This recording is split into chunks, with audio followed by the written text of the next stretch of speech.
Ngunyan nga ni palan guys, is magibungan ni palan ako ng pinangat. Ini nga ni palanan sa muyang isira ngunya na pagkaudto. Pero bago ko nga ni yan gibuhon, first time ko nga ni palan, kaya nagpa-research muna ako sa YouTube para nga ni perfect ang sa kuyang pagkagibo dyan. Iyan nga ni pala na piglain, ta iyan pala na magsisilbing pampatos ta sa pinangat. Hasta iyan naman nga ni nadatada ay gigiris-girison ko nga ni palan yan, ta iyan nga ni palan ang pagigibuhon tang palaman dyan sa pinangat.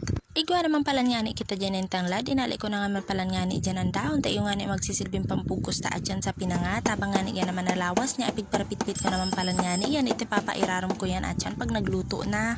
Nagiris naman palan nga ni ako dyan yung laya, bawang, sibuyas, at saka nga ni iyan nalada. Pinino ko lamang palan nga ni iyan, ta isasawag ko nga ni iyan at dyan sa papalamanunta sa pinangat.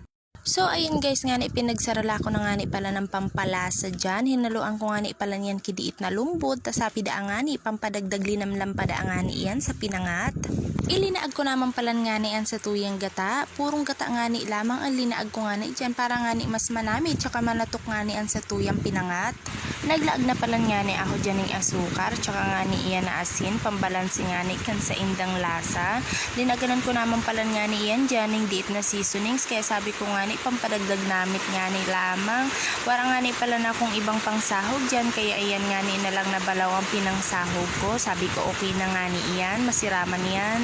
Hinalo-halo ko naman pala nga ni iyan dyan pakatapos. Ta sabi ko nga ni para magtaragpuan sa mga pampalasang ilinaag ko. Para nga ni makagibo na ako ng pinangat na lulutuon ta.